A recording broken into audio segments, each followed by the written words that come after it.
All right, welcome to chapter 12, which is the first of our two capital budgeting chapters. Much of this should be review. I know when I teach 3013, we cover all 5 decision rules. Guess what? We're going to cover all 5 decision rules, right? And the only one that's really difficult of the 5 is MIRR. Just because that's the only one that your calculator doesn't do all the work for you, basically. And so we'll go through the 5 rules. We'll go through issues with them, advantages, disadvantages, what they mean, why we use them, that sort of thing. And then we'll end the chapter going through special issues with capital budgeting. So things like unequal lives. I can scroll down really quick.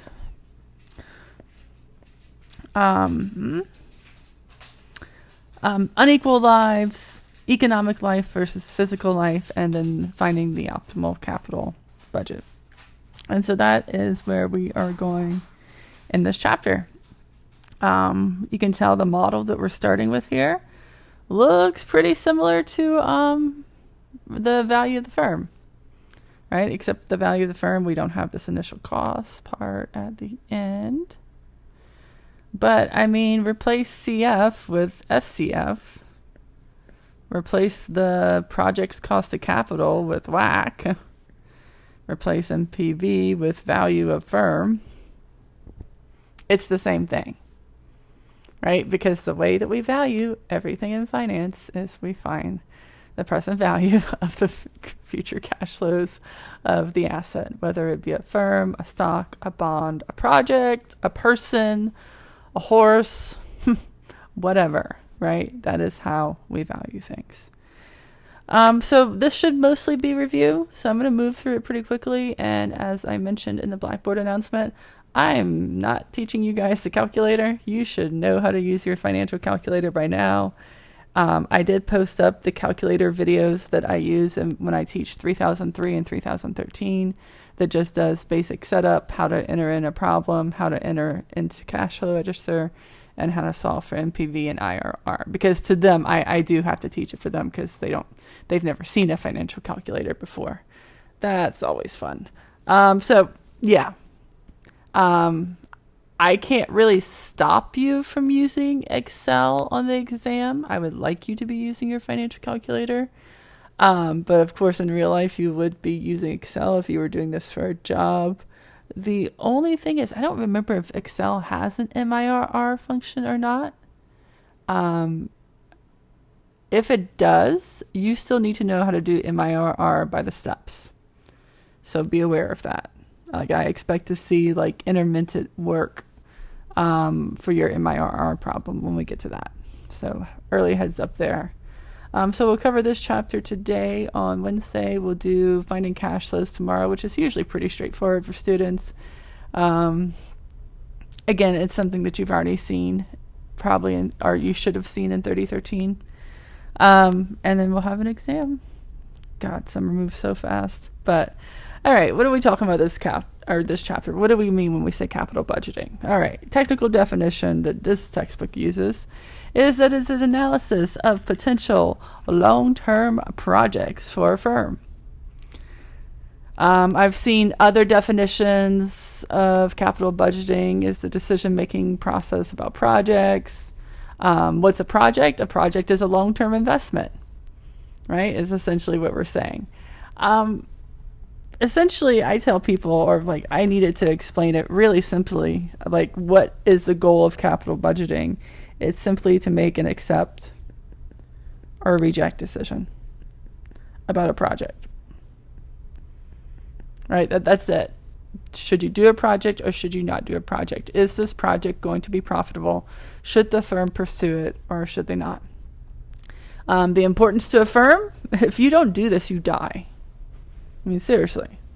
If Apple's not constantly seeking out new projects, if Walmart isn't seeking out new projects, if Amazon isn't seeking out new projects, the firm will die. Right? Now, yeah, some projects go on forever and ever. Coca-Cola Classic is never going to go away. right? They tried to take it away. They tried to redo Coke. I know I'm too young for it. I'm sure all of you or most of you are too young for it. They actually tried to redesign Coke, and it failed so badly they brought back Coke. That's why it's called Coca-Cola Classic, because they tried a new Coke. New Coke didn't go so well. That was a project. That was a project that failed. Projects fail all the time.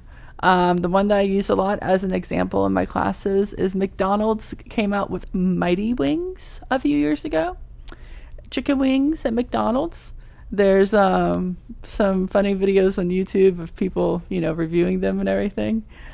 Some unique individuals, let's say, some characters. That's the word I was looking for. McDonald's ended up with 20 million pounds of chicken wings or something that they couldn't sell because the project failed. The product it was not a hit. My husband tried them. He said they were about as good as you would expect chicken wings from McDonald's to be. Fair enough, right? Ultimately, they think they failed mostly not because of the taste or anything, just because they were too expensive. They were priced too high.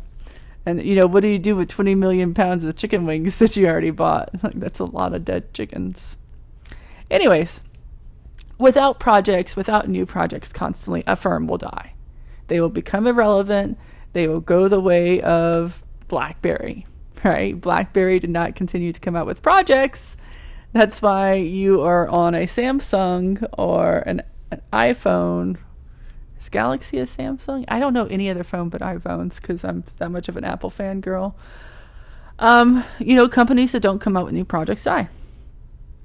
Basic steps in capital budgeting: estimate cash flows, assess the risk of those cash flows.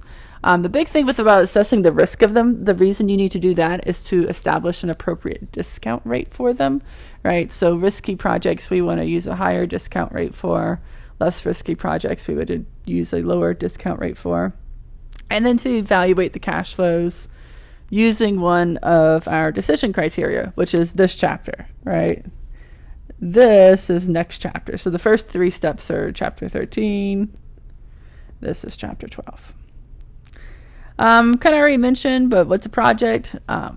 Typically, when we give a technical definition of projects, it's an investment in the long-term assets of a firm. Because when we think of projects, it's not just that you're having more inventory or something.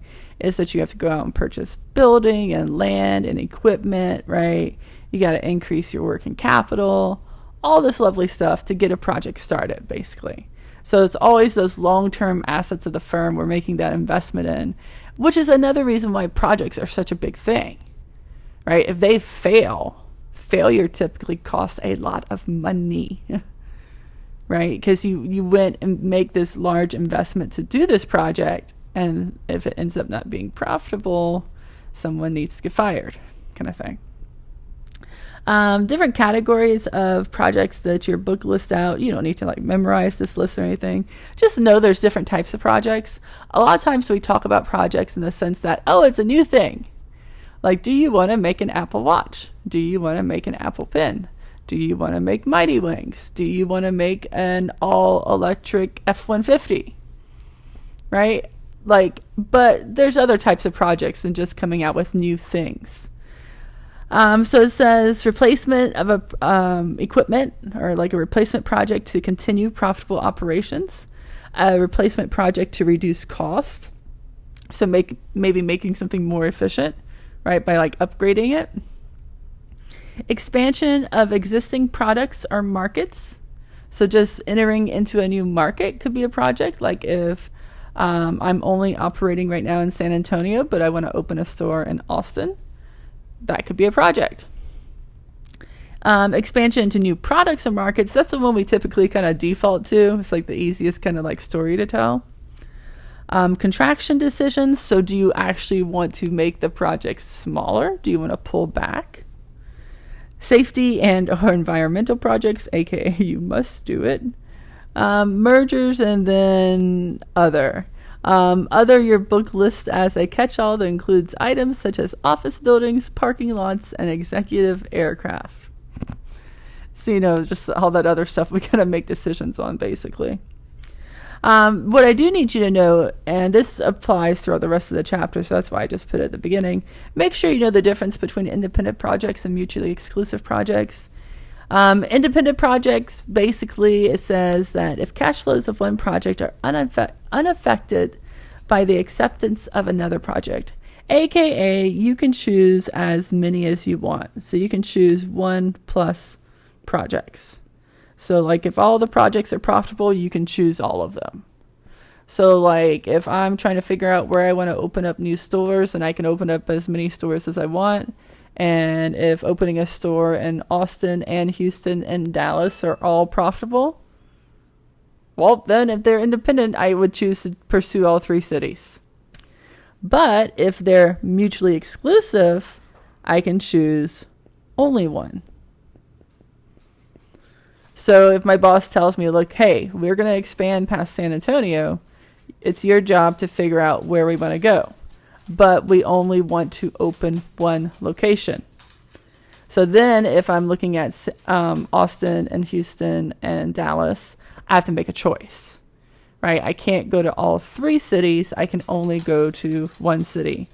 Or like the classic example you see in textbooks is you want to your factory and you want to transport your materials.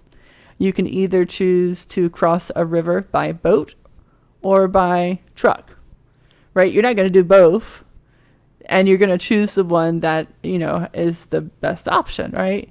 So you'll either choose to move your materials by boat, or you'll choose to move it by train or truck, whatever I said, land, right? You're not going to do both. There's no need to do both. So different decision rules work differently, I should say, if we're talking about independent projects versus mutually exclusive projects sometimes.